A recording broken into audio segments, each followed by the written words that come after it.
gentlemen, welcome to the Olympic Saddle Dome.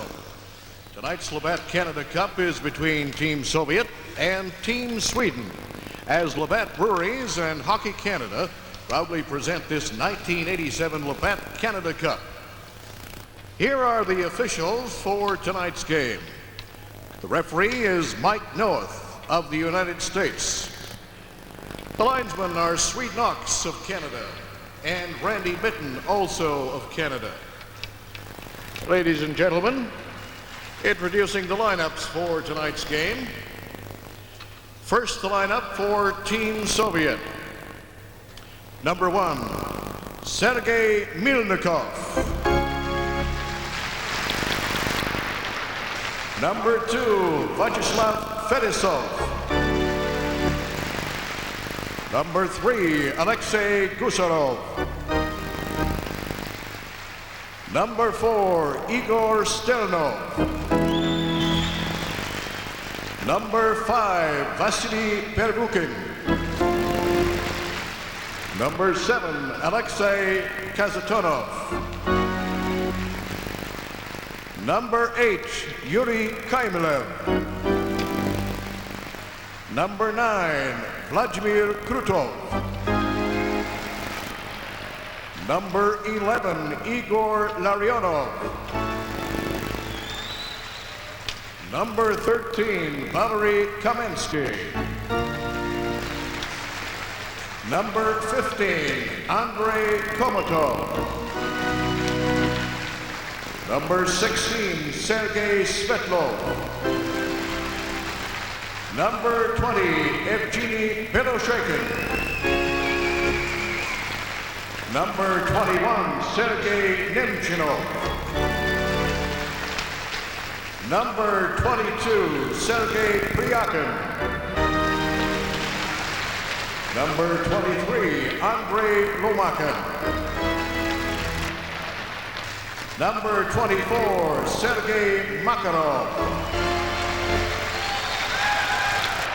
Number 27, Vyacheslav Baikov.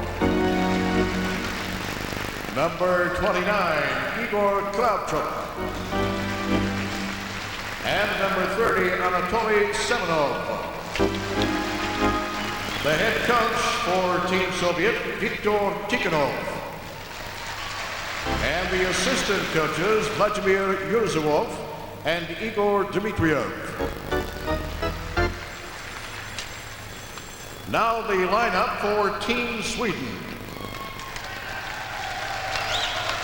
Number 1, Peter Lindmark. Number 2, Anders Edelbrink. Number 3, Tommy Albelin. Number 4, Tom Eklund.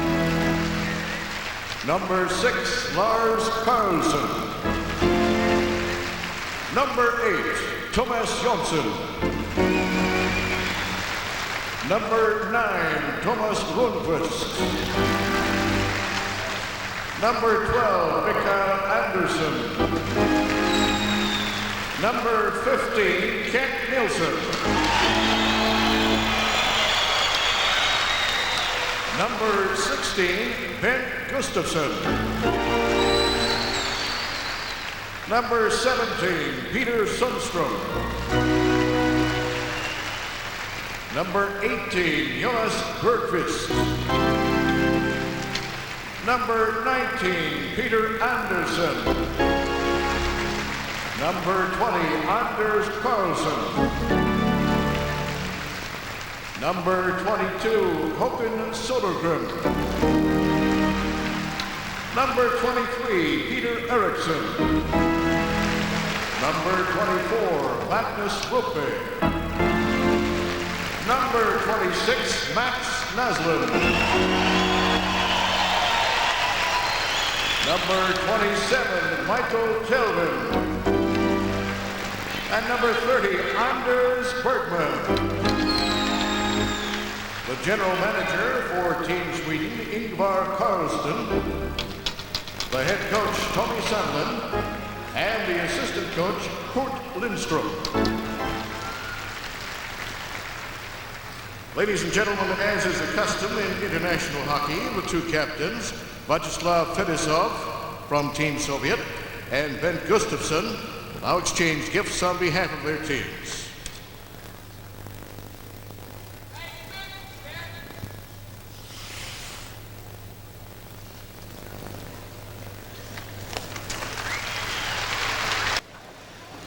This is the Labatt Canada Cup. Appearing before you as you look on the right side of your picture at Peter Lindmark, all brought to you by Dodge Trucks.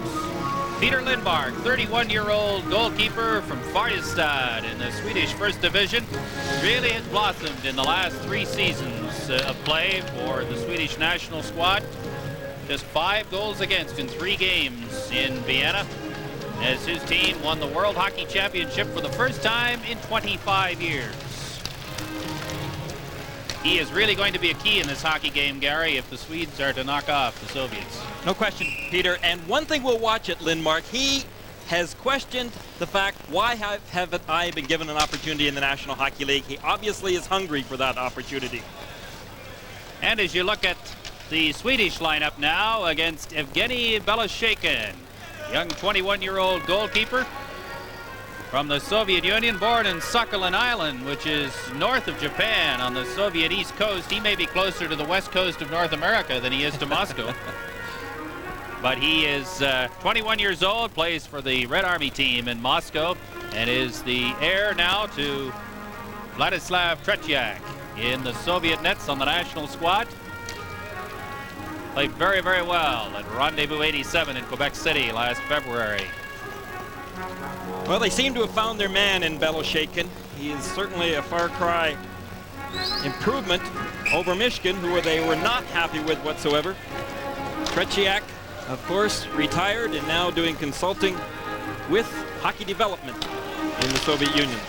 Underway at the Saddle Dome, the Soviet national side in red, and the Swedish national team in the predominantly yellow and blue uniforms. And Fetisov clears the puck into the Swedish zone. It's up for Gustafsson. He just lets it go out and down the ice. And Fetisov takes it behind his own net. Fetisov lost it in the center ice area. Rupe is able to keep it in. Now Fetisov into the neutral zone. Gustafsson breaks that up. And Fetisov was there to knock it back out to center. Here is the big line with Larionov, Krutov, and Makarov, and they're offside at the Swedish blue line. We'll take a break. This is the Labatt Canada Cup. Viktor Tikhonov. A lot of assumptions that this will be Tikhonov's last year as coach of this Soviet national team. After the Olympics, he would like to have his 2nd gold medal in the 1988 Olympics. The Dynamo group out there on the ice now for the Soviets. Svetlov, Semenov, and Lomakin, along with Pervukin and Fedotov. And the Soviets clear it in. Lindmark clears it out towards the line. And there is a close-in chance there, with the Soviets just failing to score. Puck at close quarters along the boards. Finally knocked out into the neutral ice area. There is K.Nilsson. He leaves it in the center ice area. Now Rundqvist clears it towards the corner, and the veteran Pervukin goes back for it. Nilsson breaks it up, takes the shot. It does not get through and comes back instead to the line. Now knocked into the corner. Rundqvist tried to clear it in front of the net. And play is close along the boards, and they get a whistle.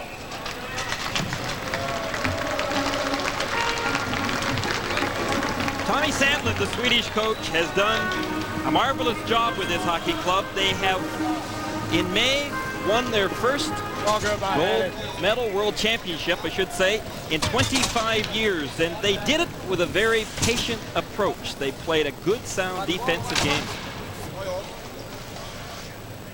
Face off to the right of Evgeny Beloshekin in the Soviet nets. It's Қ.Nilsson winning the draw. There's a shot that goes away wide. Telvin moves up from the point to keep the puck in the zone. And the Soviets finally control and bring it out to center. Telvin throws it back to П.Андерссон. Now Telvin will try his luck. Sodergren can't get to it. And now here is Bergqvist. Rubbed in along the boards, and it's controlled there by Stelnov. And Stelnov brings it out to center. The Soviets working in across the line. Centering pass right on, they score!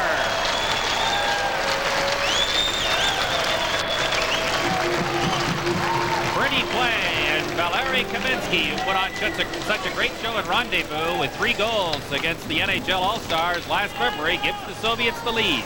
Well, Kaminsky's a young player that has got incredible potential. He seems to love it playing over here. He definitely played extremely well in Rendezvous. Short pass across the middle of the ice surface, and it fooled Lindmark. Kaminsky just got his stick on it, deflected that puck right by Lindmark. So it's 1-0 for the Soviets, and the Swedes now poured into the Soviet zone. Kazatonov rubbed in along the boards. It comes towards the front of the net. Ecklund can't get to it. It's kept in at the line. П.Эрикссон up to do some forechecking. Big 23, fourth-round draft pick by the Edmonton Oilers in the June draft in Detroit. And now Kazatonov and Fetisov combined to bring it out of the Soviet zone. This is the big line for the Soviets. Lindmark gets it out to center. No icing as Fetisov goes back into his own zone. Fetisov swings away from Gustafsson, gets it to Krutov, across the line. Krutov in front, intended for Makarov, and it was just blocked. There's a chance in front once again, and the Swedes cleared towards the boards. Kazatonov keeps it in. Larionov is spilled in the slot area, and now Rupe gets it out to center to Mats Naslund. Gustafsson across the line. Tries to set it up, and the Soviets do a good job of stopping it. Now we have the long shot that just goes a little wide. Naslund in the corner. There's a chance close in. Another chance of backhand. Great stop, Belashekin. This is the Labatt Canada Cup. Ben Gustafsson, he has got incredible talent. He picks up that puck, goes to his backhand, takes an elbow along the way, but gets that puck right on net. Belashekin comes up with the save, but Gustafsson is someone you can watch in tonight's game because he can control the game. He did it in Vienna in May for the Swedes. Semenyev leaves it behind the net. The Swedes in quickly to forecheck. Svetlov dumps it into the slot area. Nilsson gave it away, and it comes out into the center ice area. Long pass up the middle. Here's a chance now. Right in on goal, and Lindmark got a piece of it. Semenyev keeps it in along the boards. Nilsson. Now it comes back to the line to Semenyev. His shot is blocked. Puck bouncing, and now the Swedes finally get control along the boards and manage to get out of their own zone. Andersson dumps it in. Rundqvist into the slot area. Good chance there, and Sobergen could not get free. Back come the Soviets. Rundqvist around on the boards now. Semenyev stops it there. Dumps it towards the side of the net. Lindmark was screened but managed to kick it behind the net. And finally it's cleared out to center. 4.5 minutes gone in the opening period. 1-0 for the Soviet Union on a goal by Valeri Kaminsky. The Soviets buzzing around. Here's a chance in the slot area. Bikov sets it up at the point. There's the shot right on. Big traffic jam in front as the Soviets do a good job of blocking the front of the net. There's going to be a penalty against the Swedes. And it's an interference call against Bergqvist.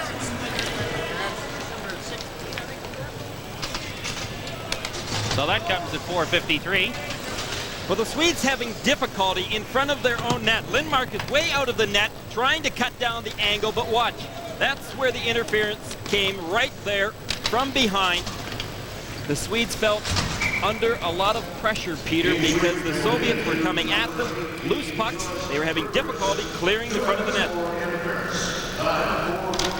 And the prize for taking the penalty is having to play shorthanded against what many people believe is the best line in the world. Larionov, Makarov, and Krutov. Larionov with the puck now to Kazatonov. Back to the line. Just kind of playing give and go in there. Now they're looking for Larionov in the slot. Good play there by Rundqvist, and he gets it out to the center ice area. Fetisov will set up this Soviet attack. Up to Larionov. Makarov nearly ran into K.Nilsson, and the Swedes take control. And now we've got a penalty coming up against the Soviets.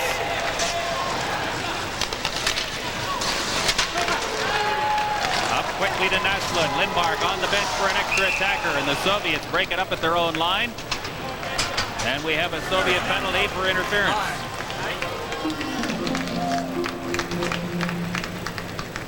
Krutov going off. This is the Labatt Canada Cup.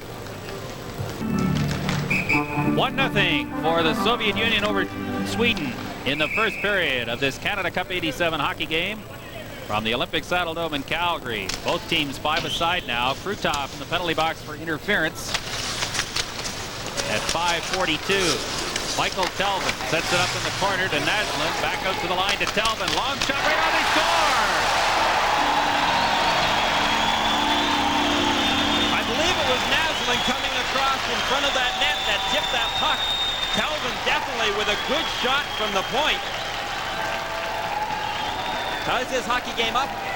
The Swedes get good control. That puck comes back to the blue line. Telvin can shoot it. He keeps it hard, low, right along the ice. You can see Naslund coming across in front of Beloshakin. Did he get a piece of it? Whatever, it's a 1-1 hockey game. 5:50 the time of the goal.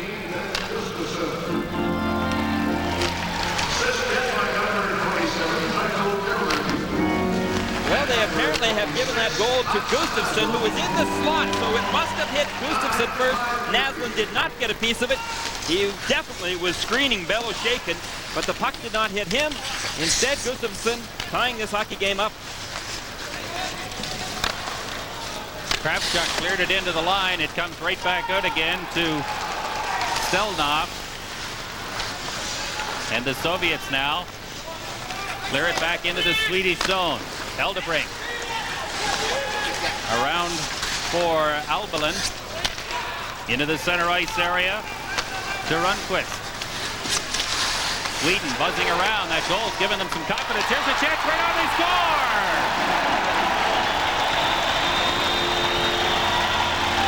Tommy Albelin.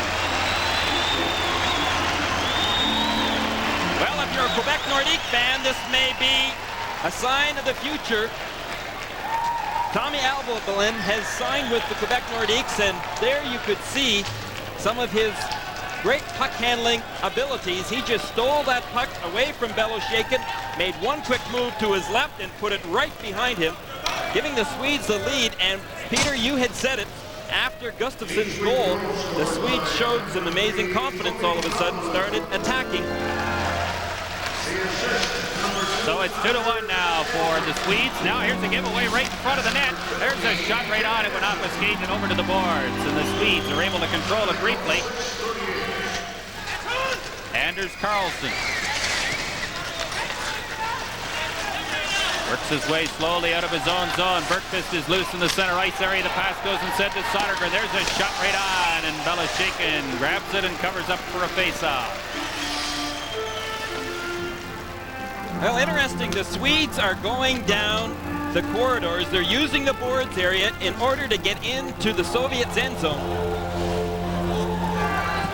The Soviets seem to be trying to tie up the middle of the ice surface, very similar to the approach the Swedes have taken against the Soviets. Kazutonov dumps it out and down the ice. Krutov, the only man left in the penalty box now, and he has 25 seconds to serve in his penalty. So the Swedes on the power play will try and add to this 2-1 lead here in the first period from the Olympic Saddle Dome in Calgary. Bergqvist to the corner. Knocks it in behind the net. 3 Swedes behind the net. It comes in front to Bergqvist. Back to the line. Fakes the shot. Now to Karlsson. There's the shot. Finally they score!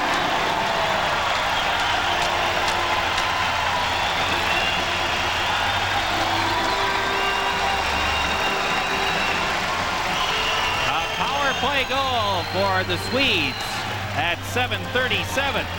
Well, the Swedes are really attacking Beloshakin. Watch in front of the net. They are giving him some trouble. They are screening him, not allowing him to see that shot from the point. They continue to get good, hard, low drives away from the blue.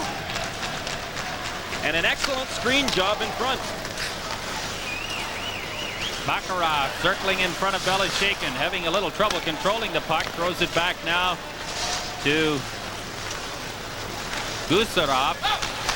Now they get it out of their own zone into the neutral ice area. Larionov sets it up. And the puck comes in across the line. Makarov controls briefly. Makarov struggling towards the front of the net. Larionov shot. Good save there by Peter Lindmark. And the puck is cleared out and down the ice. Eriksson is after it. And they get a whistle as they rule the Soviet player touched the puck first. This is the Labatt Canada Cup. There is Peter Eriksson on the bench. He has been credited with the 3rd goal. Biggest player in the Swedish First Division, a draft pick in the 4th round by the Edmonton Oilers. And it looks like K.Nilsson got credit for the assist on the goal as well. So a bit of a surprising turn of events here in the last 10 minutes or so of play as the Swedes lead the Soviets by 3-1, and now it's a 2-on-1 break for Team Sweden. Rupe just had it go off his stick. Fine play there by Stelnoff, and the Soviets come back quickly to center. Eldebrink chops it away from the Soviet player. Now Rupe starts out in his own zone, just gets rid of it into the center ice area. Stelnoff.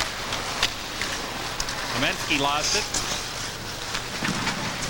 Eldebrink now to Gustafsson.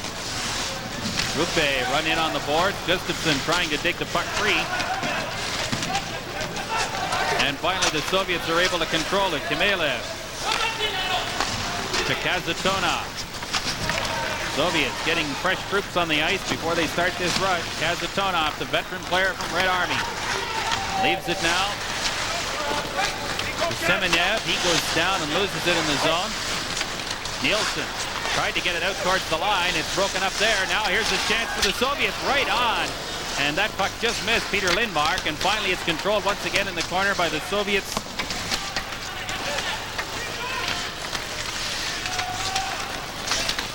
Naslund takes his man in along the boards. The Soviets still working hard. Naslund digs it free and then loses it again. And it comes back out to the line into the center ice area. Now it is Sweden making a quick change. Nilsson out there on the ice once again. K.Nilsson could not play it. Now K.Nilsson starts out across the line to center. It's poked in along the side boards there. Sundstrom lost control. Here is Sergei Svetlov.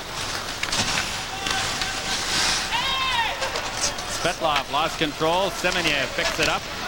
He's checked. Sundstrom all by himself comes in across the line, dumps it to the line, and the Soviets get it back out. Delvin knocked it away from the Soviet player and cleared it back into the Soviet zone. 9:25 to go in the first period. Sweden 3 and the Soviet Union 1. Opening game for both teams in Canada Cup 87. Good hit there in the neutral ice. Here's Telvin coming back, makes a nice move at the line. Sodergren dumps it into the corner. Good heavy hitting along the boards there for Buchan has run in. And now it is Lamakin. Long pass across ice, broken up by Eldebrink. Eldebrink all by himself, leaves it there. Now we've got a penalty coming up against the Soviets. Sodergren just gave it to the Soviet player. And we get a cross-checking penalty coming up against the Soviet Union. This is the Labatt Canada Cup. Welcome back. Well, Lomakin gets a cross-check, and you could hear it all the way up here, that wood breaking, as he picks up a 2-minute minor, and this will give the Swedes another opportunity offensively, and they have been very sure of themselves the last 7 or 8 minutes here. The Soviets clear it out and down the ice. They already have 1 power play goal in the hockey game, and that slashing penalty to Lomakin gives them another chance as they start to get organized in their own zone. K.Andersson dumps it towards the corner, and it goes up over the glass and out of play. K.Andersson was kind of a late addition to this Swedish hockey club. And it has been said that he is very capable of playing in the NHL right now. So the face-off comes outside the Soviet blue line. It'll be Gustafsson, Nilsson, and Näslund on the forward line for the Swedes. Eldebrink and Tommy Abelin will be on the blue line as the Swedes attempt to add to their 3-1 lead. Abelin steers it towards the corner. Belashekin knocks it away. Abelin controls it there. Now it's Gustafsson to Nilsson. Nilsson throws it across the ice. Here's a chance for Abelin right on, and Belashekin got a pad on it and kicked it into the corner. Nilsson digs it out once again. And now the Soviets break out into the center ice area. Makarov. Excellent job of dragging the puck and killing time. Now he works his way back into the Swedish zone once again. Finally falls near the corner, and it's controlled, briefly at least, by Tommy Abelin. Good forechecking there by the Soviets as they control the puck. 55 seconds left in the penalty. And finally it's knocked into the center ice area. Fetisov running along the boards and check, but finally gets free into the neutral zone once again. Krutov knocked down hard by Abelin. Here come the Swedes across the line. Sodergren over for J.Onsson. J.Onsson free at the point, looking to take the return pass and does so. Näslund takes the shot, just deflected wide, and the Soviets control once again and get it out off the boards and down the ice. 15 seconds left in the penalty to Andrei Lamakin. Still 3-1 for the Swedes over the Soviet Union in the first period of this Canada Cup 87 hockey game from the Saddle Dome in Calgary. The Swedes clear it in. Lamakin comes back on the ice. The Soviets return to full strength. Eriksson digs it free and comes around on the boards and out to center. And J.Onsson pumps it right back in again. Here's a chance as the puck goes off Fetisov into the corner. It comes into the slot area now. A deep. Good try there. Karlsson lost control of it, or Lundqvist rather. Bukov knocks it out and down the ice, picks it up and goes into the Swedish zone. Bukov missed a body check, controlled the puck. Now he sets it up and it goes off a player and to the boards. Emilev takes a big hit there as the play goes out to center. The Swedes really playing the body out there. They have been by far the most aggressive. And we get an offside at the blue line. This is the Labatt Canada Cup. Have been laying the body onto the Soviets, and watch this hit by Abelin, number 3 on Krutov. I'll tell you, Krutov was a little while getting up there. He felt that one and felt it good. The live action, Telvin knocks the puck around on the boards and out into the center ice area. Has Tonop now out to center. There's another hit that breaks up the play, and it goes down the ice. Tommy Tlund is after it.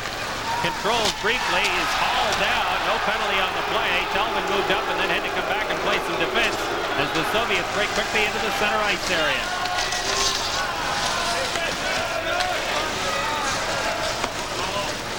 And now it's cleared back down into the Soviet zone. Fetisov to Kazatonov. Semenyev. Kazatonov now, and they move it quickly to center. Semenyev across the line, broken up neatly by the Swedish defense. Eldebrink starts Näslund away down the left side. Näslund works his way in and makes the good shot. Belashekin held his ground and gets a whistle. Well, I had an opportunity to coach Ben Gustafsson in Washington for a couple of seasons. You know, I used to have meetings with Gus and tell him that he was every bit as good, I thought, talent-wise, as the very skillful Wayne Gretzky. However, Gustafsson did not go out there and do it 80 games as does a Wayne Gretzky. However, Gustafsson has the abilities, and he's going to show it again in the NHL. He is re-signed with the Capitals, and will be suiting up again with them this coming season. There's a shot by Rupe that just missed the outside of the post, and the puck is cleared out to center. Näslund takes a hit, gets it in across the line, gets it back once again, and then shoots it into the Soviet zone. Vervuken out and down the ice. Eldebrink hustles after it. Soviets send 2 men in quickly to forecheck. Eldebrink able to get it free briefly. Larionov in the corner, rubbed in along the boards, and the Soviets have to come back into the center ice area. Fetisov to Makarov. Krutov to Larionov now across the line, and the Swedes break it up once again. Eldebrink, long pass up into the center ice area looking for Sundstrom.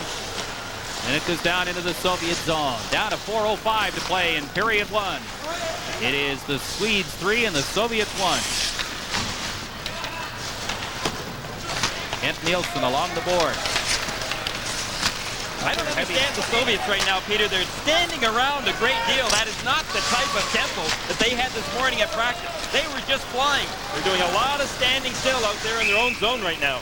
Offside at the line. This is the Labatt Canada Cup. The Soviet coach, he looks that way, whether his team is ahead by 6 goals or down by 4. But he certainly can't be pleased with what he's seen in this first period.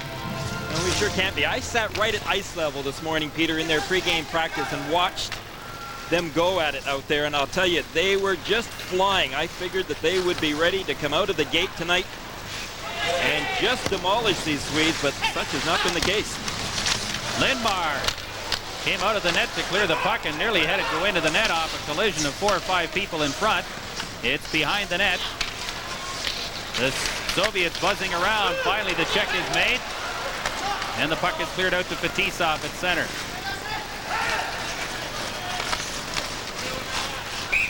And we get an offside at the line.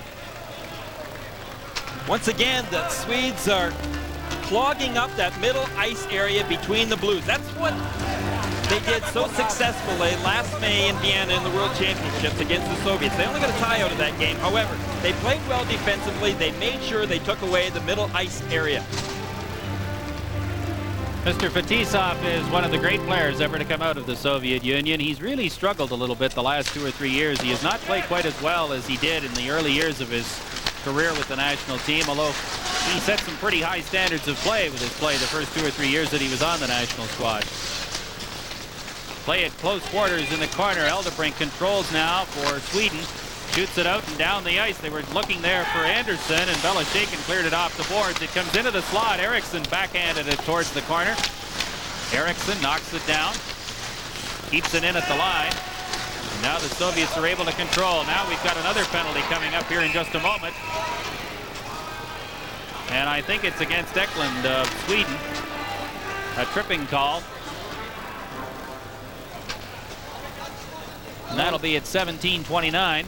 Peter, no question about that. Right in front of referee Mike Noah. Tom Т.Эклунд, number 4, just tripped up the Soviet player. Noah couldn't have had a better angle to call that one. That's not exactly right now what Tommy Sandlin, the Swedish coach, would want. They need to have discipline to control this lead that they have, irregardless whether it's early in this hockey game. The Swedes have got some confidence going. They don't want to allow the Soviets to get on track.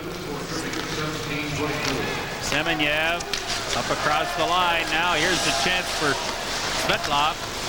Back towards the line. Kravchuk. This Svetlov will try the shot. Blocked by the defenseman Л.Карлссон. And he clears it off the boards and down the ice. And he goes to the bench right away. That one hit right there below the shin pad on the leg and hurt a little bit. Bryakin is stopped. Semenyev tries his luck now. Good forechecking here on this penalty killing situation by the Swedes. Now it is Kravchuk. Across the line, Svetlov tries again. This time the shot goes off defenseman Andersson and comes out to center.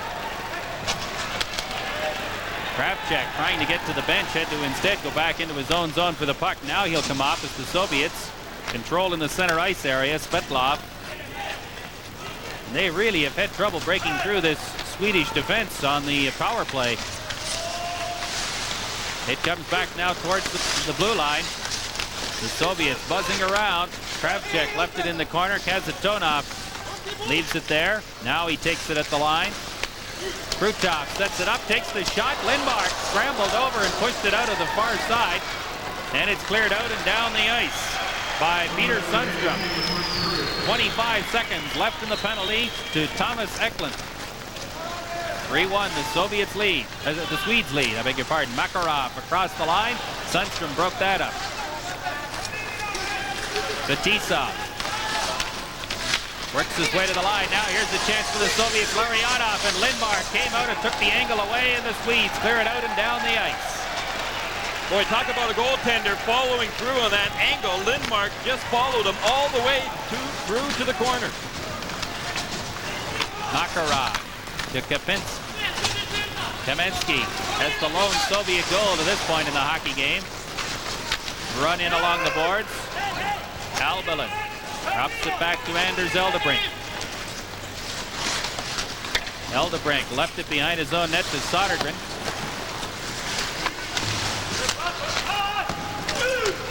Albalin tries the other side this time, but time expires in the first period with the Swedes holding a 3-1 lead over the Soviet Union.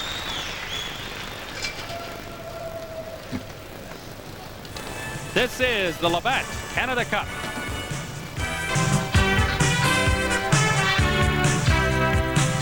Seven to 4. That's not a bad ratio for goals against in that first period, guys. Let's go to Peter and Gary. Take it away, fellas. Peter Lindmark, the Swedish goalkeeper, has been the national team's #1 goalkeeper for the last 3 years. And down in the other end of the rink, Evgeny Beloshekin in the middle of that Soviet huddle. And there is Viktor Tikhonov, and I wonder what he might have said to his team, Gary, in that first intermission.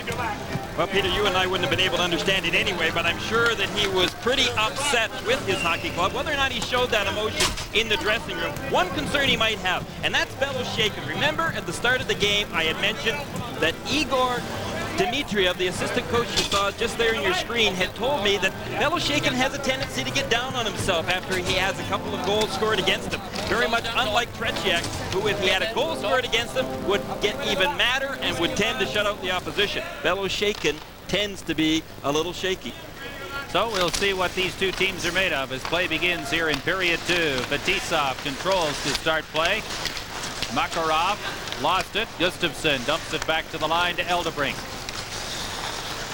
Gustafsson shoots it out and down the ice. Fetisov is chased into the end by Rupe. Now Fetisov. Long pass up the boards. Here comes Vladimir Krutov. Across the line, checked by the defense. Rupe. And the Swedes just dump it to center. Kazatonov. Makarov is checked. Naslund across the line. Naslund right on. Beloshekin steered it out to a teammate. And the Soviets get it out to center. Rupe tries to set up Naslund and can't. Now it's Fetisov. Cut off by Gustafsson. Sends it instead to Sergei Makarov. Soviets in the midst of a line change. The Swedes control. K.Nilsson. Dangerously at his own zone as the Soviets do some good forechecking. Kent-Nilsson across the line, loses it. Kazatonov sets it up for Semenyev. And a good hit at the line there as the Soviets nearly broke free. K.Nilsson out towards the center ice area and down the ice.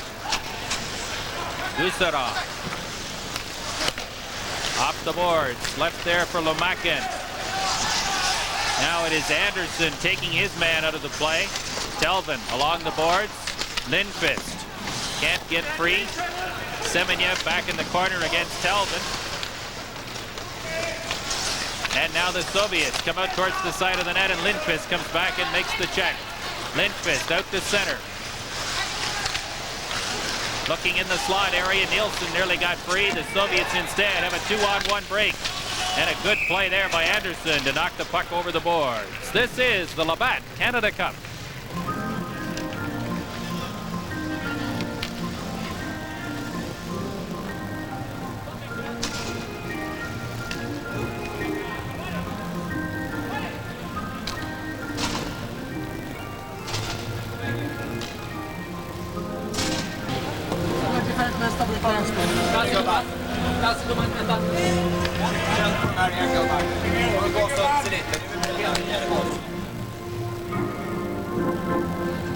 Is the assistant coach of the Soviets and is rumored to be the next coach after the Olympics. I had an opportunity to spend about an hour with him this afternoon. His English is good and we had some time to chat about Soviet hockey and about styles. I tell you, this guy is very open to discussion, very unlike the old Soviet approach where they don't say too much. This guy says a lot about the Soviet team. We'll talk more about that. Kamensky, long pass across ice. And the Swedish defense moves up quickly and stops that rush before it really gets going. Now it is Stelnov in his own zone. Takes the return pass. Soviets continue to have problems getting out of their own zone. Now they get it finally into the center ice area to Omatov. Kravchuk clears it into the Swedish zone. Lindmark leaves it there. Eldebrink. Long pass up into the center ice area. Т.Эклунд nearly got loose. Now it's Bykov across the line. Omatov. Lost it to Fetisov in the zone. Fetisov buzzing around. Kamensky. Centering pass into the slot. Eklund made the check. And it comes back out to the line. Penalty coming up to the Swedes. Sodergren makes contact and we get a tripping call.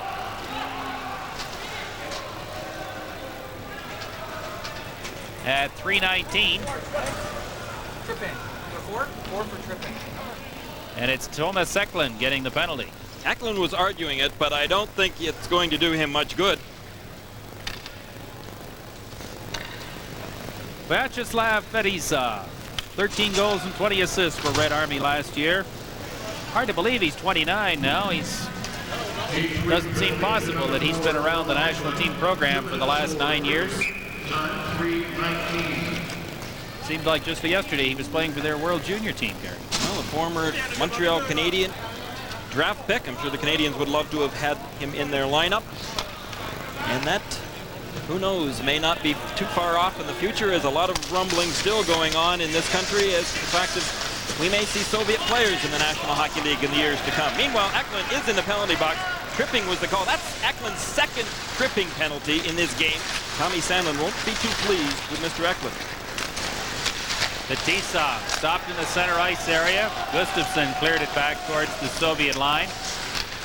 Now the Soviets try again. Krutov steers it in. Lindmark leaves it, and it's chopped around on the boards and out to center. 3-1, Sweden leading the Soviet Union. All the scoring to this point in the first period. Makarov comes in across the line. Long pass towards the point, goes instead now to Kasatonov to Fetisov. There's a shot that hits 3 players and goes into the corner. Gustafsson trying to make the check. Kasatonov tees it up and lets it go. And he missed the net. Fetisov to Larionov. Larionov to Kasatonov. There's a shot and a great save by Peter Lindmark.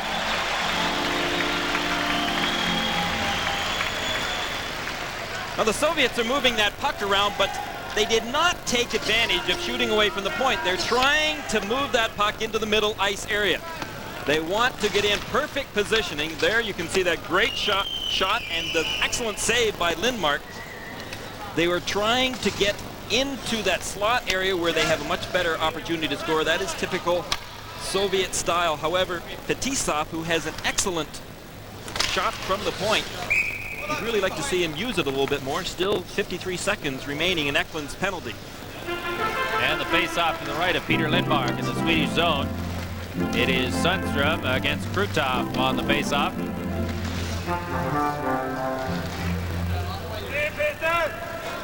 And Swednox finally puts the puck in play. Kasatonov. Larionov back towards the line. Fetisov will now try and set something up. Long shot towards the front of the net. That stopped, and the Swedes clear it out and down the ice. 35 seconds left in the penalty to Tommy Eklund. And the puck is cleared into the Swedish bench by Rundqvist. Well, finally Fetisov was shooting from the point. He kept it low and hard, which he has excellent ability to do. and they were also trying to set up that screen in front of Lindmark. 33 seconds left in Tommy Eklund's penalty, and the face-off just outside the Soviet zone. The Swedes have got to show restraint, Peter. They have got this 3-1 lead, and the only way they are going to add to it and protect it is by staying out of the penalty box for certain and not taking bad penalties, as they have tended to do in this game so far. Cheap penalties, as coaches would refer to. Verbuchen starts the Soviet attack from his own side of center.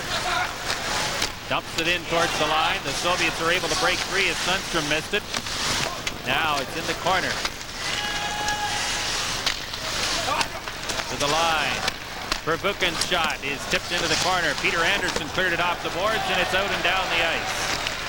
And that will see the end of the penalty to Tommy Eklund. And a good job by the Swedes to keep the Soviets at bay. Eldebring just gets rid of it down the ice, and that will be icing as soon as it's touched by Verbuchen. Maybe the first icing of the game. This is the Labatt Canada Cup.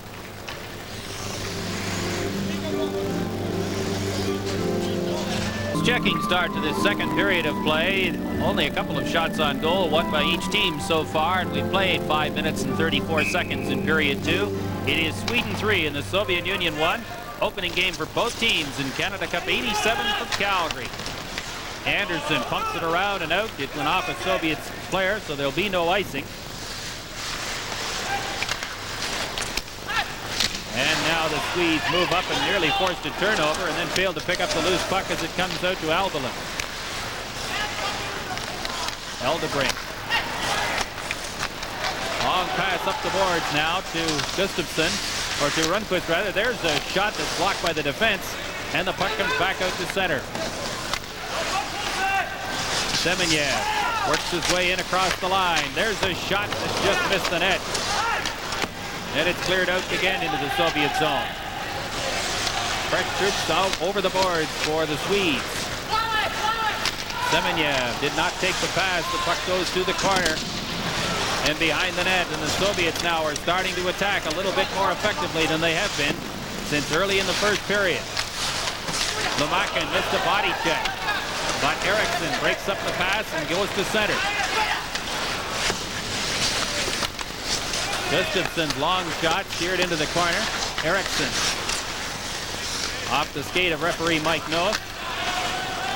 And it's cleared out and down the ice by the Soviets. Soviets not really using too many big body checks. Maybe they should have hung on to Mikhail Tatarinov, who is Tikhonov's hot-headed hockey player that he did not bring along in this trip. Tikhonov says that he can't think on the ice or off the ice. That's why he didn't bring him with him. However, Tatarinov is able to give a lot of big body checks. One of the keys to this tournament, as far as the Soviet Union is concerned, is to try to find some people who can take the pressure off the big line of Larionov, Krutov, and Makarov. They are really looking for some people who can help, and I don't think any of those people are going to be of any help to anybody. The people in the crowd, I mean. The face-off to the left of Evgeny Beloshekin.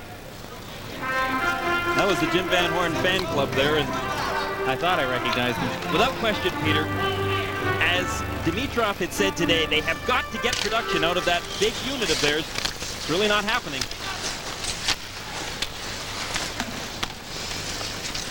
It's chopped out towards the front of the net. There's a big save by Beloshekin. He made 3 stops on Ben Gustafsson and finally got a whistle.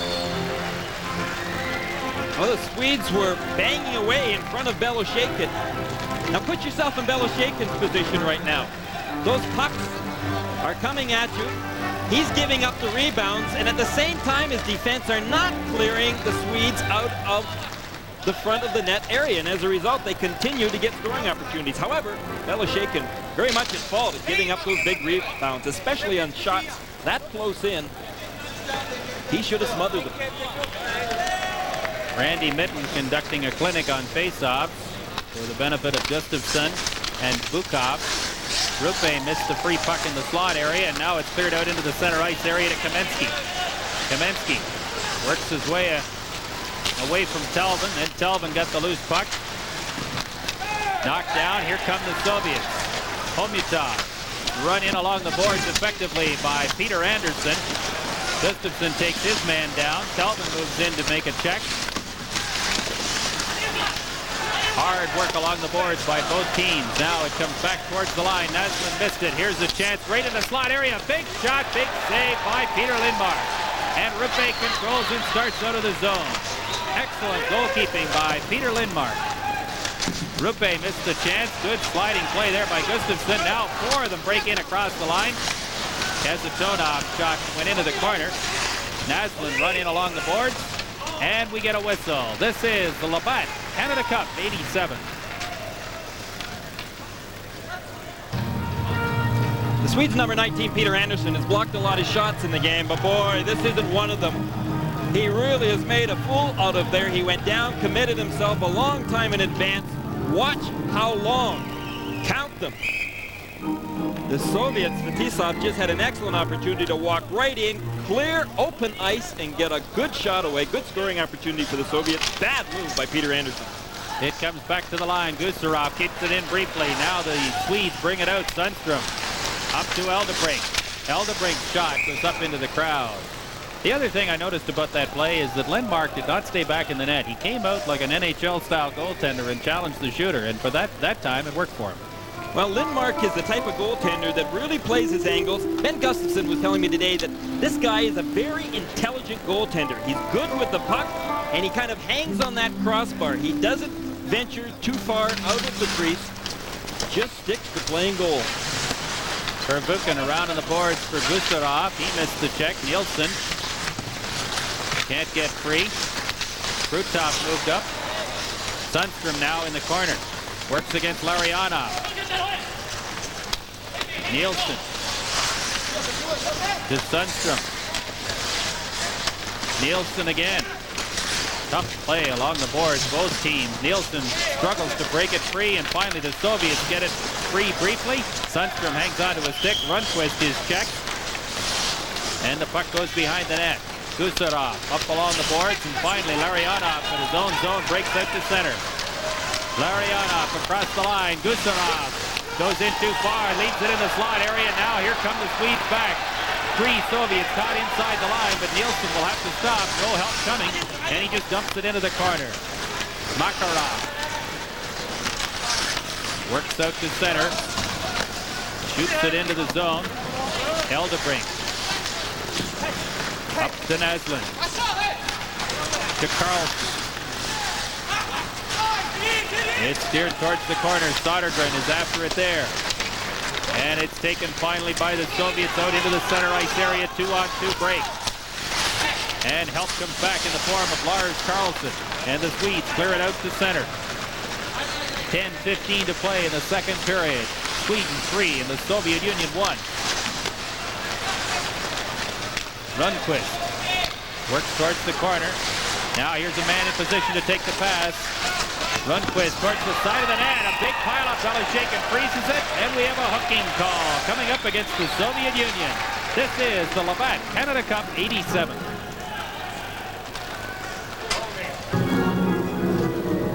Well, number 8 for the Soviets, Khmelov, ends up with a holding penalty. You can see why, as he, without question, holds the New York Islanders' number 8, Thomas Jonsson, playing for the Swedish team, pulls them right down to the ice. Khmelov going to the penalty box. The Swedes on the power play. With a 3-1 lead, they already have scored once on the power play. That a goal in the first period by Håkan Sodergren. And the Swedes win the puck briefly, but the Soviets finally control. Svetlov lost it at the Swedish line. And Michael Telvin starts play from behind his own net. Telvin's pass goes up off a hockey stick and over the boards. The Swedes, without question, are definitely out-muscling the Soviets, and that is not very common. You can see one of the Soviet players there getting some help from the trainer as Tikhonov looks on, but the Soviets I don't know, Peter, they're lacking something right now. They do not have that perseverance out there. They're not giving it that second and third effort they usually do. Well, I think it's called confidence. The Swedes got 3 goals in 2 minutes, and it proved to them that they could play with this Soviet squad, and they haven't allowed the Soviets much of an advantage. Now here's Svetlov coming in one-on-one with Andersson, who, except for that one play where he went down early to block a shot, I think has been one of the best Swedes on the ice. Andersson and Telvin have, without question, been the Swedes' best set of defensemen, and they've been used a lot.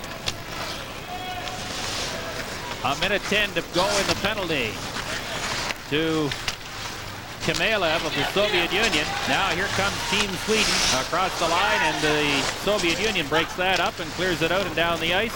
Bukov doing the job. And Eldebrink now behind his own net. To Gustafsson. Leaves it for Nilsson. Nilsson, neat move into the slot, then it's poked off his stick and shot down the ice by the Soviets. L.Kарлsson up to Naslund. Across the line, Gustafsson is checked the line, and the puck is out over the line and brought back in again offside.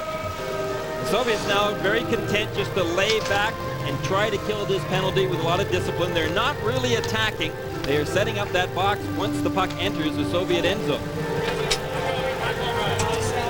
Dmitriev is an interesting man. I mean, he has made some real statements. Without question, he feels that the Soviets need some brighter, more original hockey players. They have made 5 changes after Vienna and the World Championships, and I think if they continue playing like this, there may be some more changes.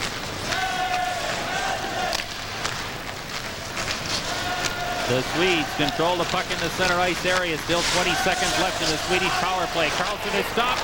Here is Vladimir Krutov on a breakaway. Jönsson tries to get back. There's a shot. They score!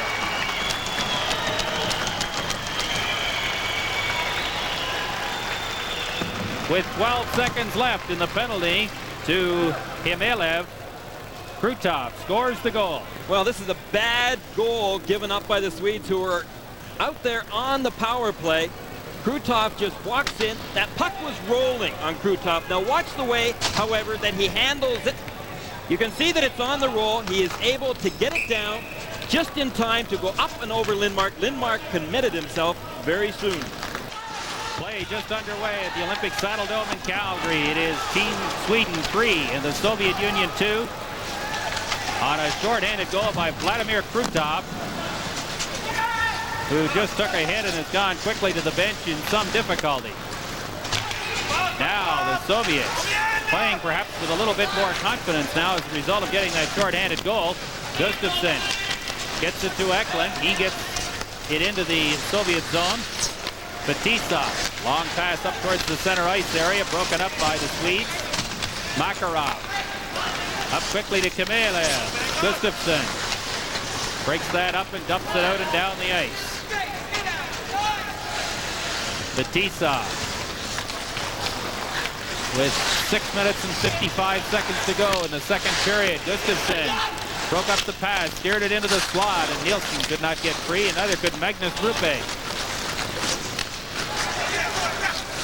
Now it is Priakin coming towards the front of the net, and they get a good chance there, and the puck goes just wide. Lindmark comes out of the net to clear it towards the corner. Rupe chops it to the line. Pervukin cannot keep it in or make that Kazatonov. And now Eldebrink pumps it in towards Belashekin, who hasn't had a whole lot of work to do in this second period. And Batista works his way to center. Soviets starting to come on a bit now as Lamakin moves up to do some forechecking. Karlsson poked it around the boards, and it comes out across the line as the Soviets were in the process of changing their defense. Kuserov and Pervukin out there on the blue line now for the Soviet squad. Now the Swedes with Thomas Jönsson teeing it up and taking a shot. Belashekin steered it into the corner easily. Rundqvist is checked. Sundstrom pokes it towards the corner for Buchan. Just gets rid of it into the neutral ice area. Here come the Swedes once again. And Belashekin will take no chances and get a whistle and let his team get organized. This is the Labatt Canada Cup 87. You can see Krutov's right cheek there. He has got a pretty good abrasion there to it as a result of a stick across the face. Krutov, who had scored that shorthanded goal, getting the Soviets back into the game, certainly could not be missed in the Soviet lineup. They need it badly. Face off to the left of Belashekin. Soviets win the draw, but the Swedes control along the boards, and they have won most of the battles along the boards so far through the first period and a half of this hockey game. Telvin keeps it in at the line, steers it towards the corner. Sodergren, who has one goal already, is up there, and now K.Karlsson comes up and takes a big shot that goes up off the boards and into the corner. Now it is Homyatov up through the center ice area. Lindmark comes out of his net and plays it back out to center.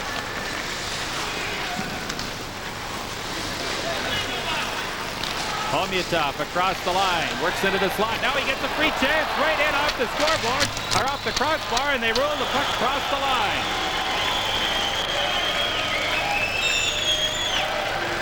Well, you could feel the Soviets coming on. This is the Labatt Canada Cup 87. Underway again at the Olympic Saddle Dome in Calgary, and the hockey game is tied at 3 on 2 second period goals by the Soviet Union. Krutov got the first one, and now Homyatov, Andrei Homyatov, 26-year-old forward from Red Army, got the tying goal, all even at 3. And the Soviets now playing with a little more confidence. Here is Krutov working towards the Swedish net. And he is stopped before he can do any further damage, and Eklund clears it to center. Now Eklund across the line, big shot. And Belashekin got a piece of it. Makarov stopped at the line. Now here's the chance, right on, he scores!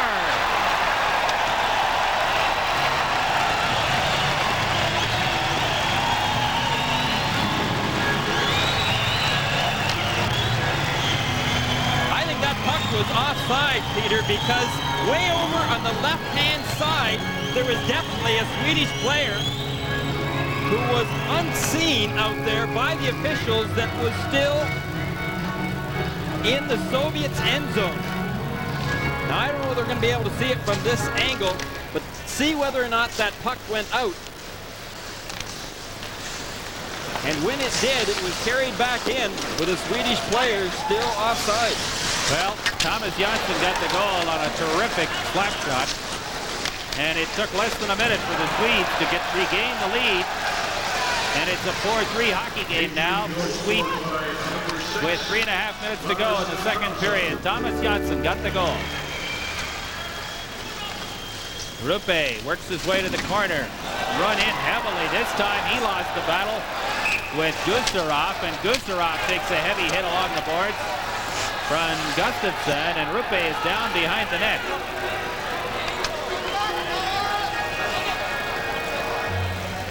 Now the Soviets starting to lay the body on as well as their game picks up.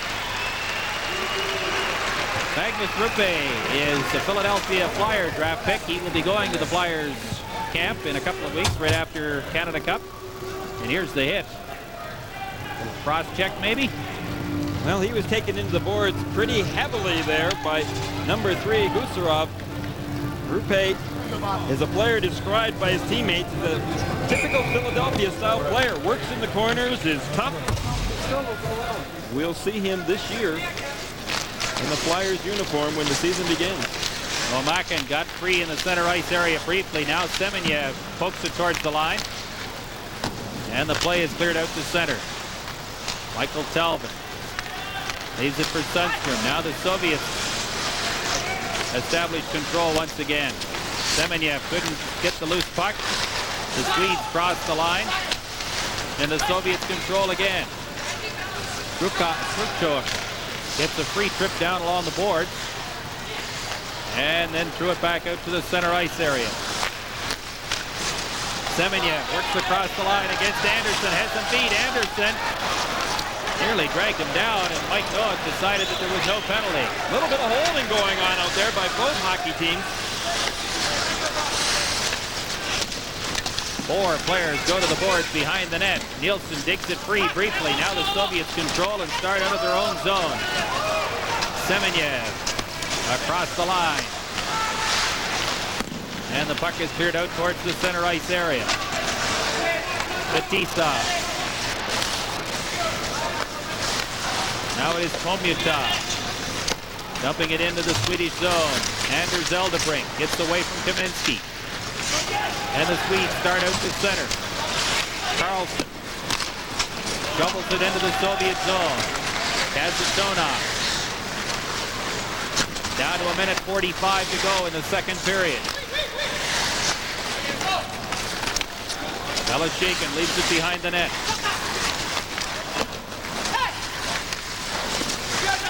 Now the Swedes break play up once again. Rundqvist hauled down. No penalty. Big hit in the corner. 2 players fall. Kazatonov starts out of his own zone. And we get an offside called finally at the blue line. The Levi player.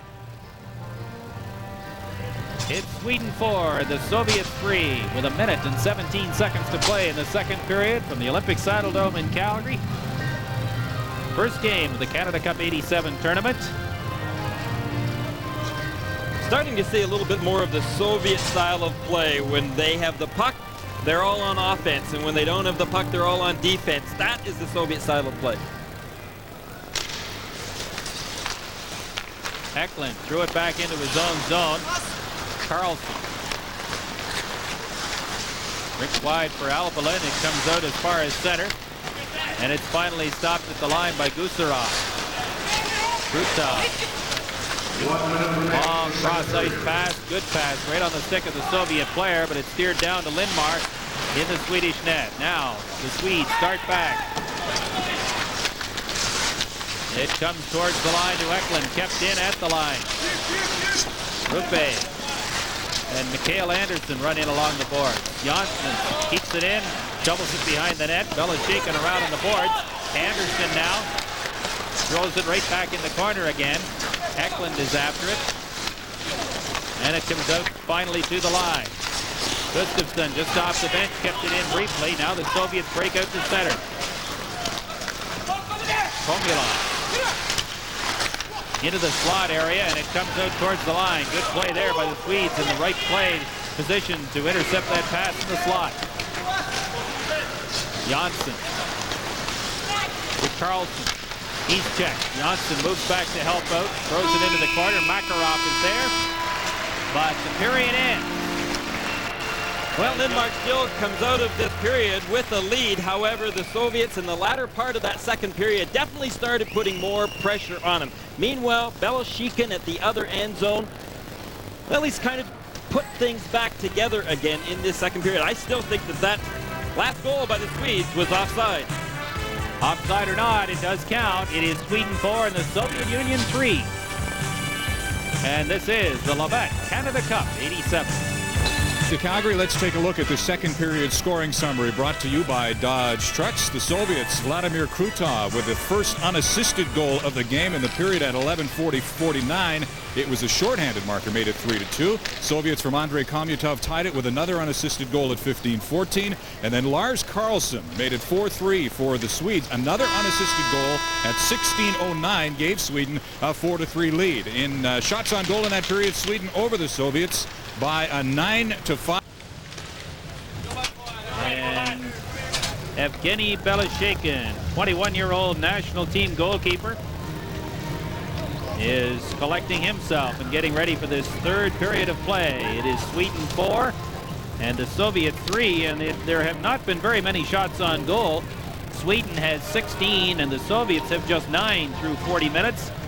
And Peter Lindmark has not been terribly busy, but he has made 3 or 4 good saves and is one of the reasons why his team holds a 1-goal lead as we get play underway here in period number 3. The Swedes control the puck. Naslund dumps it into the zone, and it's cleared back out to center. Albalin back to Eldebrink. Lupe cleared it to the line. Gustafsson can't get loose. Now here come the Soviets. Krutov across the line. Into the slot area, Makarov. And the Swedes come dangerously close to their own net before finally clearing it out to center. Belashekin leaves it in the corner for Fatisa. Broken up in the center ice area. Sundstrom has to wait for Gustafsson. Does not wait long enough. This is the Labatt Canada Cup 87. Ladies and gentlemen, just a reminder that And in the third period, Sweden 4, the Soviet Union 3. Game 1 for both teams in the Canada Cup 87. And this game kind of fits into the pattern that has developed. We were a little surprised that the Czechs were able to try Canada here on Friday night. And I don't know that anybody expected the United States team to beat the Finns by 3 goals in Hartford, but that's what happened. Well, let's face it, that all of the teams in this Canada Cup tournament are pretty even in a lot of ways. The emphasis on hockey today is definitely tight checking, speed, move that puck quickly out there, and far less on the physical aspect of the game. And all teams in this tournament are certainly pretty skillful and do have the speed. There may be some surprises. Gusarov clears it out to center. The Soviets can't get loose. Now they work the puck into the zone. J.Onsson, who has the go-ahead goal for Sweden, clears it around on the boards, but not out. J.Onsson moves up, makes the check, clears it to the line, gets some help, and it's chopped out to center. Now here's the chance for Nilsson going to the corner against Gusarov. It's cleared around for Buchan, and it's knocked out and down the ice. Lindmark will handle this one easily. J.Onsson throws it around on the boards. Semenyev can't get free. Now he sets it up in the slot. Here's the chance in front. And the Soviet player, Svetlov, had to go back to the line. Now here's a shot right on. Big save. Lindmark could not see it as Komutov was in front of the net as a screen. And the Swedes work it out to center. Sundstrom into Nilsson. And the Swedes now making a quick change of player. Now it's the Soviets breaking out to center. Kamensky loses it along the boards. Andersson is in there against 2 Soviet players. And they get a whistle. The Labatt whacked into the board smartly and is a little slow to get up. The Swedes making changes. Kazatonov throws it across on the left side. Here is a long shot that goes off a player and up over the glass, and play is called. We've always known that the Swedes have had, in fact, the speed to play against the Soviets, but they're showing without any doubt that they have the strength to play against this Soviet team with players like Telvin and Andersson out there. But think of all the players that this Swedish team could have had. If you think of Thomas Steen and Thomas Sandstrom and Patrick Sundstrom, Heli Eklund, Freddie Olsson, Håkan Loob. Those are pretty impressive players that are not in Team Sweden's lineup, either because of refusal to play or else because of injuries. Sodergren goes into the Soviet zone, is checked. The Soviets slow to get out. Now they finally make it out of the line. Priakin stops quickly, and here comes Team Sweden. Sodergren throws it back into the slot. What a big hit that time. Thrown by Priakin on the Swedish player. Excellent body check. And now the Soviets control in the neutral zone. Priakin throws it back to Kazatonov. To Priakin. He dumps it into Lindmark. Around on the boards to Л.Карлссон. Sodergren chops it out to center. Fetisov has to go back into his own zone. Larionov. Up to Makarov. Krutov brings it in across the line. And play is called on the offside. This is the Labatt Canada Cup 87.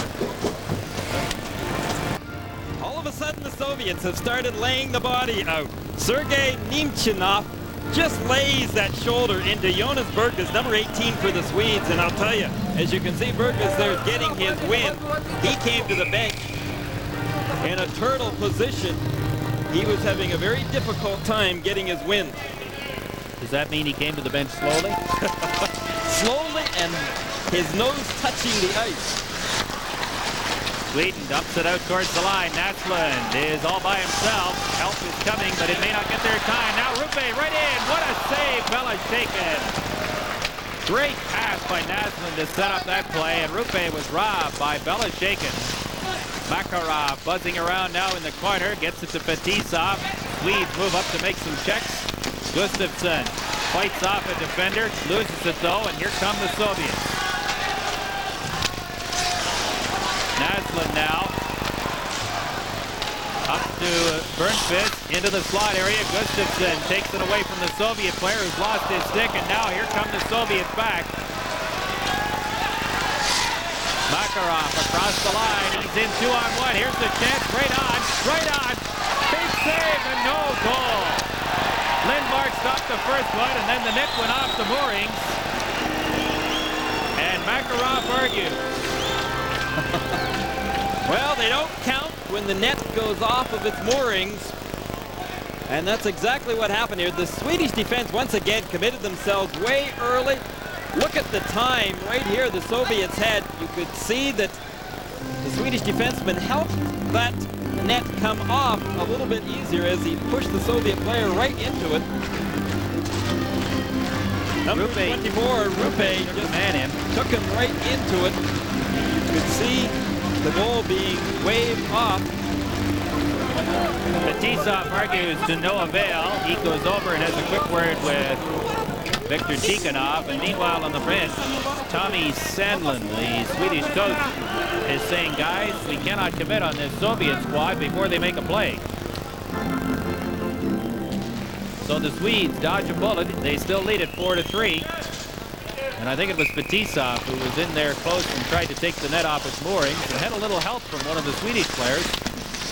And the referee, Mike Noah, said no goal, even though the puck clearly crossed the line. Now it is Sweden breaking out into the center ice area. Long pass up there intended for Nilsson, just failed to get through. And back across the line. What a neat move here by Lomakin, taken out of the play heavily by P.Andersson on a good defensive effort. Now here come the Swedes once again. Rundqvist dumps it into the corner. Nilsson is after it there. Sundstrom moves up to help. Nilsson digs it free. And then has it stripped away from him by Svetlov. Svetlov across the line. Here it is for Bryakin. Andersson shovels it around to Sundstrom, and he just gets rid of it into the center ice area. 14.5 minutes to go in the third period. Sweden leading the Soviet Union by 4-3. And the Soviets starting to get a little skating room now. Alvelin loses control. It comes into the slot area. The Swedes managed to get there before the defenseman had a quick shot. Kazatonov leaves it now for Bukov into the slot area. Kamensky shovels it in front of the net. And the Swedes are there to break it up briefly. Now here's Bukov buzzing around. Goes towards the corner. Kamensky behind the net, takes a heavy hit, and the puck goes out of the zone and into the center ice area. The Swedes have certainly got all 5 men back into their zone right in front of Lindmark, clogging up that slot area, not allowing the Soviets to get a good shot away from the slot. Now we have an icing waved off. The Soviet player was dumped. No penalty call on the play, and the puck comes out into the center ice area. Bryakin missed a check.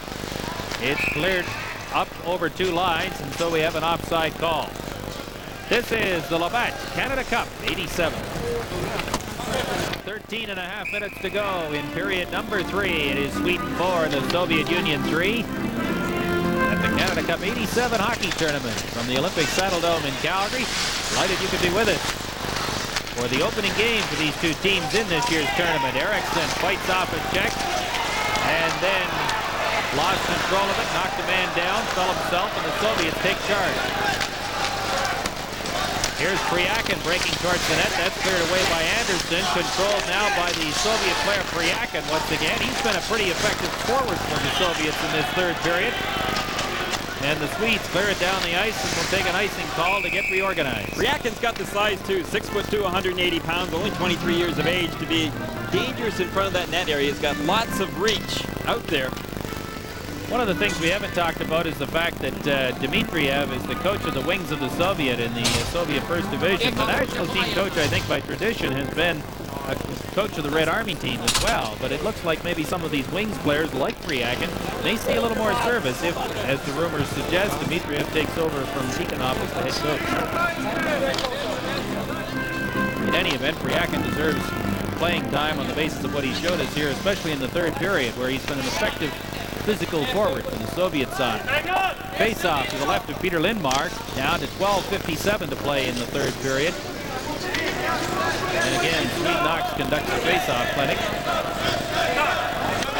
And Ben Gustafsson, who hasn't had to deal with Mr. Knox for a couple of years now, is waved out of the circle. Naslund will take the draw against Larionov. Larionov controls, back out to the line. Here's the big shot by Stelnov, and a good blocking stop that time by Naslund. Forces Stenlov to go all the way back into his own zone. Kravchuk threw it up into the center ice area. Now Larionov dumps it into the Swedish zone. Selvin is tied up, but the Swedes get it to the line. Now here's a chance for the Swedish defense, and Lindmark makes that save. Igor Stelnov. This is the Labatt Canada Cup, 87. Well, with 12:28 remaining, Tikhonov's team needs a goal here, but the Swedes will not likely go into a defensive shell here. That would be suicide for them against the Soviets. They need to continue to apply the pressure and attack the Soviets in their own zone. Krutov nearly forced to give away. Andersson struggles out of his own zone and shovels it down the ice, and that'll be another icing call against the Swedes. And we have 12 minutes and 14 seconds to go in the third period. We should tell you that there is no overtime in the round-robin portion of this tournament. There will be, of course, later on in the medal round. But if the teams are tied at the end of regulation, that's the way things will stand. Talked about the openness of the Soviets. Tikhonov and 4 of his players attended Wayne Gretzky's home in Brantford last Saturday. Were treated to a barbecue by Walter and Phyllis and had quite a historical moment, as they refer to it, looking at all of Wayne Gretzky's trophies and awards over the years. They really enjoyed it. That is really unheard of, Peter, when you think back to the last few decades against Soviet Canadian hockey. Glasnost, it would seem, applies even to sport. And meanwhile, we had a glove pass, and the face-off would be in the Swedish zone. We look at Vladimir Krutov. Krutov was a Vancouver draft selection. Boy, would the Canucks ever dearly love to have him in their uniform in the years to come. He's 27 years of age. MVP in the Soviet First Division last year. Had a great season with Red Army. 26 goals and 24 assists, and he's out there with his buddies Makarov and Larionov right now as the Soviets try and get an equalizer. The puck is cleared out towards the line, kept in by Petizov, and now it's controlled by Mats Naslund. Eklund dumps it along the boards. Krutov has his pass blocked by Naslund, and he clears it into the Soviet zone. Azatonov, long pass up towards the center ice area, and we get a high sticking the puck is the call. This is the Labatt Canada Cup, 87. Peter, I think Tretiak said it best when we were talking about players like Krutov going to the National Hockey League. He said, why would we let those players come to the National Hockey League any more so than the National Hockey League would allow Wayne Gretzky to come to Sweden or Finland? He said, we are not a farm team for the NHL. So again, more speculation on the Soviets coming to the NHL. Well, there has been a lot of talk about it for the last 3 weeks or so, and meanwhile the Swedes are putting some pressure on now. Here's a shot by Eldebrink that's blocked by the defense. And Lomakin gets it out to center. Andersson flips it right back into the Soviet zone. Vervuken. Checked by Andersson. He nearly got loose. And the Swedes move up and chop it right back into the Soviet zone. Vervuken tries his luck again into the center ice area. Now here's the chance for the Soviet player breaking right through. There's a shot. And he just missed on the short side. Lomakin had a glorious scoring opportunity, and the puck is chopped out and down the ice, and this will be yet another icing, the third against Sweden in the last 4 minutes. Well, number 23, Andre Lomakin had an excellent opportunity to tie this hockey game up, and he really made the Swedish defense look pretty bad here, as once again the Soviet speed just overpowered the Swedish defense, got them turning, and that... Harry Green, Jim Van Horn, and I looking forward to being with you at that point as we catch our first glimpse of the United States squad, which posted a 4-1 victory over Finland in the opening game in Hartford on Friday night. Now here's Nilsson across the line, and quickly the Soviets come back and break up that thrust. Bukov works his way across the line with Kamensky. Kamensky into the corner. He's got one of the Soviet goals. In fact, he got the first goal of the hockey game, and we haven't seen very much of him after the 2 or 3 minute mark of the opening period. Kravchuk up into the center ice area. Homutov fell, and now the Swedes will try their luck one more time. Rundqvist works his way neatly through the center ice area. Then we have an offside at the line as Naslund stepped in a little bit too quickly. This is the Labatt Canada Cup 87. The Swedish bench looking to protect this lead. 9 minutes and 45 seconds to go in the third period. It is Sweden 4 and the Soviets 3, and Thomas J.Onsson has what at the moment stands as the winning goal. Well, I think the Swedes, if they're going to protect this lead, are going to have a little bit of help from their forwards coming back, because their defensemen are getting caught flat-footed at the blue line. The Soviets are utilizing their speed and carrying that puck over the blue, getting them backing up. Good forechecking there by Ben Gustafsson. Forces Krutov to go back into his own end. Now here come the Soviets quickly to center ice. Larionov across the line. And there is Naslund to just chop it out to center. Now we've got 2 Swedish players after it. Belashakin comes 40 feet out of the net and gets the whistle. Well, the fans here in Calgary don't exactly like Belashakin going all the way out there to grab that puck and getting a stoppage in play, but Belashakin obviously felt that that was the safest thing to do right now. He showed pretty good speed in getting out there as well.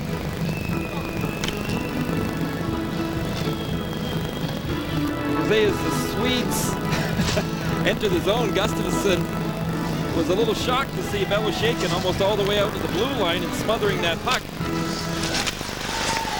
Nilsson along the board takes a quick shot, and Belashakin covers up for another face-off. The whole system the Swedes had developed against the Soviets once again were sending their 2 forwards in, doing the forechecking, keeping that center iceman high in the slot, acting almost as the third defenseman, allowing their defense some flexibility to pinch and not getting caught on 2-on-1s. Now, that's right now what Tommy Sandlin would no doubt be stressing to his team on the bench. You've got to keep that third man hot. Nilsson with a free shot from the slot area, headed to off a player and back out to center, and Nilsson sends it to Rundqvist, and he just gets it in over the Soviet line. Now it's Makarov up to Krutov in the corner. Krutov throws it out on the short side. Good play there by Ä.Kарлsson, the Swedish defenseman, to take Makarov out of the play, and Fetisov now back in his own zone. Gets it to Kazatonov. Semenyev is on the ice for the Soviet Union. He clears it into the Swedish zone. Krutov, long shift for the Soviet forward. And the puck comes back out to center. Fetisov. And Perbukin. Both teams changing players. Swedes have to be careful they don't get caught offside. Now a big hit there thrown by Burnquist. Naslund works his way in behind the net. The Swedes control Sodergren along the boards. There's a shot right into the crease area. And a terrific traffic jam in front with Ä.Kарлsson blocking Belashakin. But the Soviet keeper managed to find the puck and hang on. Belashakin has shown that he can handle those rebounds and handle them pretty well. Meanwhile, do you think that that was a little bit of a return That was number 18, Jonas Bergqvist for the Swedish team, colliding, and a pretty good hit there on number 23, Andre Lomaken. And remember, it was Lomaken that sent Bergqvist flying not too long ago with a good stiff check and sending Bergqvist to the players' bench. Without his win, Bergqvist decided to return the favor. Face off in the Soviet zone, cleared around to the line. Michael Telvin kept it in. Eklund chopped it in behind the Soviet goal. Kravchuk up along the boards, intercepted by Gustafsson, works from the corner, and has it taken away on a good check there by the Soviet defense. Now Eklund hustles after it. Telvin is there as well. Eklund cannot keep it in the zone, but the Swedes are able to control, and Gustafsson leaves it for Telvin. Andersson is checked. Bukov works his way down the boards, missed a body check. Bukov got the free puck briefly, and now Gustafsson with the long pass just dumps it up into the Soviet zone. Bukov. Here's a big shot, and Eklund steered that up into about 30 rows of seats. This is the Labatt Canada Cup 87.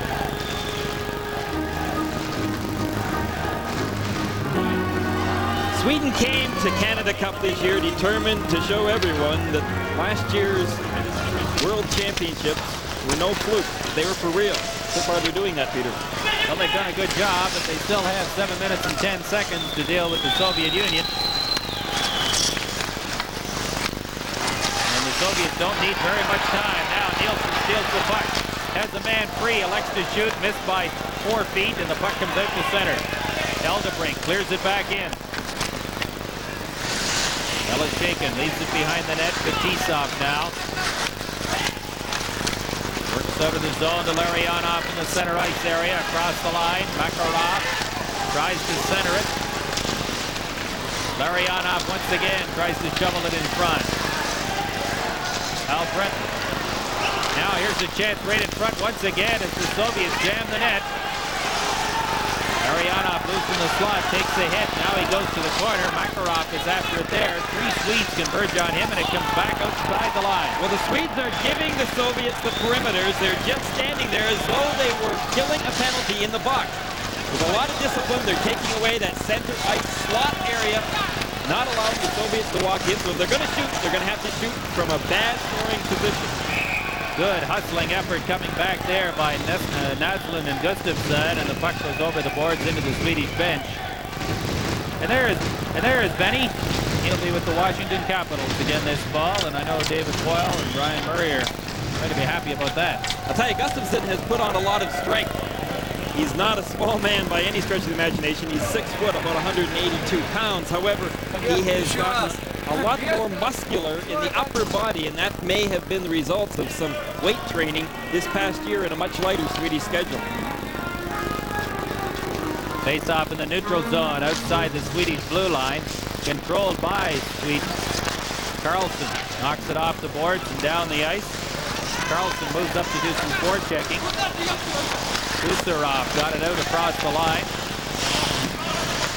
And now it's cleared right back in again for Buchan. Sodergren moved up along the boards and forced the turnover, and then Semenyev starts play out on the left side. Lomaken takes the return pass, gets it as far as the line, and the Swedes control once again. Sweden changing lines very, very quickly now, about 30, 40 seconds at a time, and that's all. Eklund up to do some effective forechecking against Lomaken. It comes to the line. Telvin in traffic, shot it back into the corner. Pomyatov throws it around on the other side, and there's Gustafsson back out, sets it up for Telvin. There's a shot that was deflected and just missed. Big scramble around the Soviet net now as the Swedes attempt to get another goal. Gustafsson along the boards, being run in there heavily by Kucherov, and they get a whistle. 4 minutes and 48 seconds to play in the third period, and Sweden clinging to a 4-3 lead as you look at Viktor Tikhonov. Well, I'm sure Tikhonov would agree that Sweden's younger players are much more aggressive than they have been in the past. And a lot of people feel that that is because so many of their players have come across and played in the NHL. Since 1964, almost 100 players have come to the National Hockey League from Sweden, and even the Soviets feel that that has helped Swedish hockey immensely. It has made them more aggressive. It has improved their skills. And on the Swedish bench, Tommy Sandlund plots strategy to keep his team in the lead in the final 4 minutes and 48 seconds of play. And aggressive forechecking would seem to be one of the keys. And in the last couple of minutes, the Swedes have done a good job, but now the Soviets break out to center. Kamensky down the boards, takes a check, keeps going, and then finally loses it, and Alvelin cleared it back out to the Soviet line.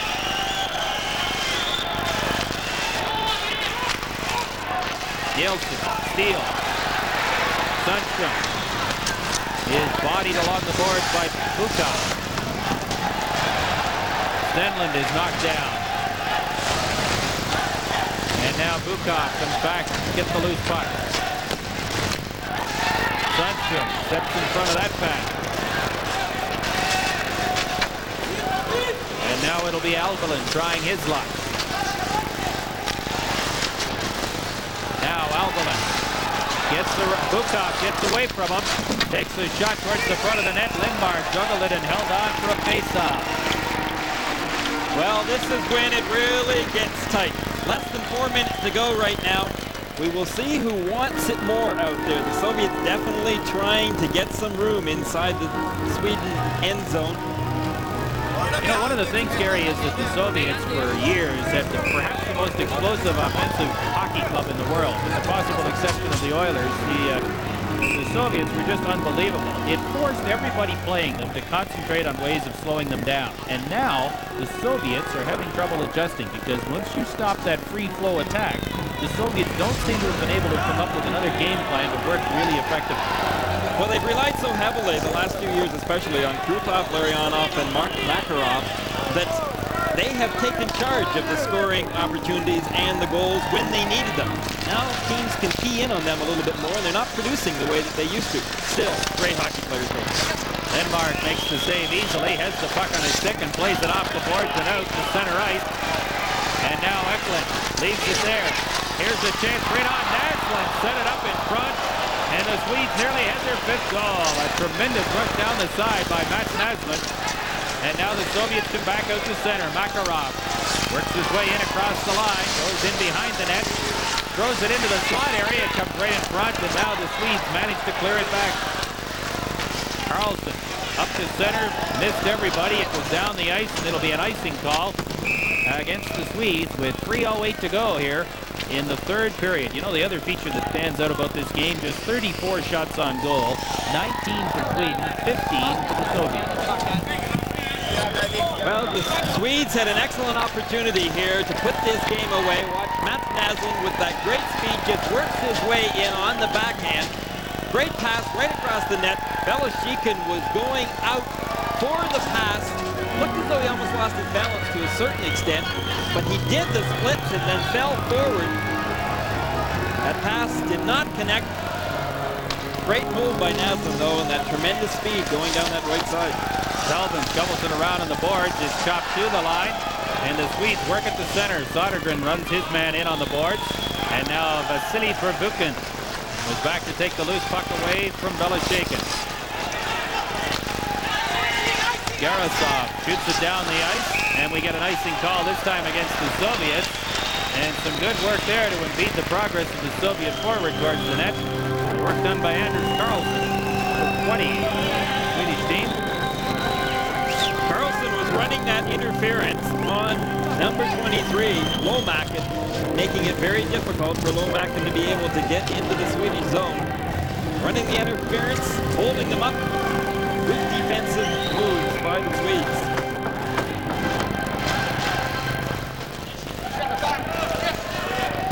.247 to go in the 3rd period. It's Sweden 4, the Soviets 3. The face-off is to the left of Evgeny Belashikhin. The Soviet net. It comes back to Selvin at the line. Tees it up and lets it go, and it goes off a defender wide. The Swedes, though, able to keep it in. Belashikhin pokes it into the corner. Sodergren is after it there. Heavy work along the boards. And finally, they get a whistle. And Sodergren lost his helmet. but did a good job there of forcing a face-off in the Soviet zone. Well, Sodergren slowing the game down a little bit as well. He's not that big, 5'9". However, he is a pretty tenacious checker out there, always working the boards. Last year he played for Djurgården and was in fact the player of the year in Sweden. And you would know that Tommy Sandlin would have a player like him out there in the last few minutes of the game. 2 minutes and 32 seconds remaining in this third period. Time ticking away for the Soviets. Face off to the right of Belosheikin. This time the Soviets win the draw. Kamensky in the corner starts down the boards. And is checked in the center ice area by Nilsson, who rips it right back into the Soviet zone. Kravchuk gets it out into the center ice area. Homyatov is checked. Now here comes Nilsson. Missed a body check, lost control of the puck. The Soviets having trouble getting that skating game going. They're trying to get a man in behind the Swedish defense and pick them. Less than 2 minutes to play in the third period. As Sundström shovels it down the ice. No icing. The Swedes want a change. The Soviets work the play down the left side very quickly. And just as quickly, Eklund steps in and breaks that up. And chops it into the Soviet zone. Good play there by Tommy Eklund. Down to 1.5 minutes to play in the third period. Sweden 4, the Soviets 3. What an upset this would be if it stays this way. And the Swedes shovel it back up once again. Kasatonov goes back to his own zone. 1:18 to go in the third period. Kasatonov, pass intercepted. Gustafsson breaks in. Here's the chance right in front. And Belosheikin came out and cut the angle down, and the Swedes missed on the deep. 1 minute to go in the third period. Eklund. And the Swedes control it again and get rid of it down the ice. The icing is waved off. Belosheikin leaves it there. Kasatonov. And Fetisov starts back. Now the Soviets working to the Swedish line. Centered towards the front of the net. What a close play there. Larionov just tipped it over the top of the crossbar. Krutov shovels it in front. And finally it's cleared out of the line. And now we've got a breakaway for Peter Sundström. Sundström right in on goal. Sundström scores!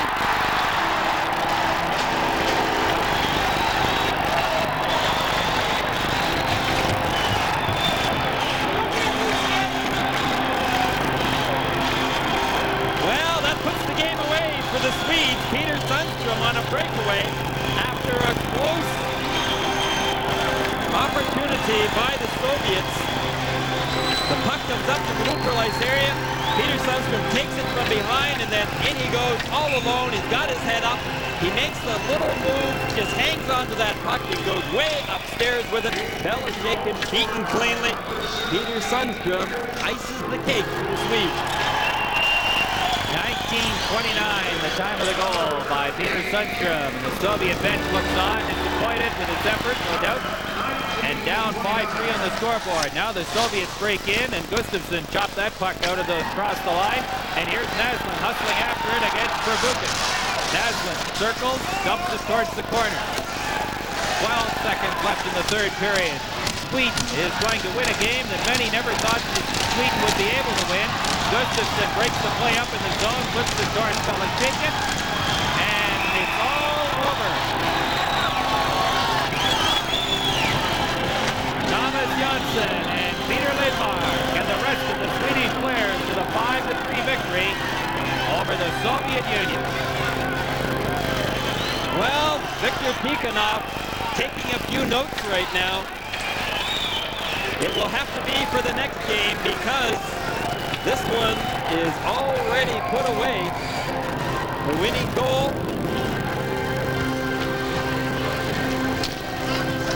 There is Thomas J.Yonsson looking on as the two teams prepare to line up on their respective blue lines. Thomas J.Yonsson played a good, solid game out there. Waiting for the players of the game. Mr. Bob Walker from Labatt's Alberta Brewery.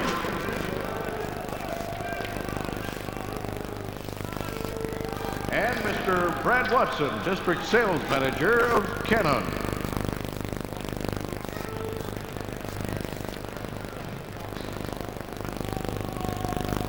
The Labatt player of the game for Team Soviet is number 15, Andrei Komatov.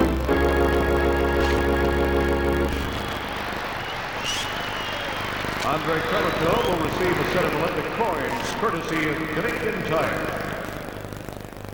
The Labatt player of the game for Team Sweden is number 3, Tommy Albalan. Tommy Albalan will receive a Canon EOS camera.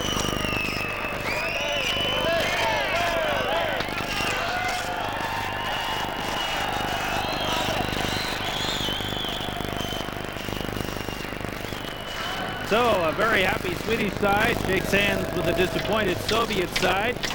And the story of surprises of Canada Cup 87 continues here at the Saddle Dome in Calgary as Sweden beats the Soviet Union 5-3. This is the Labatt Canada Cup 87.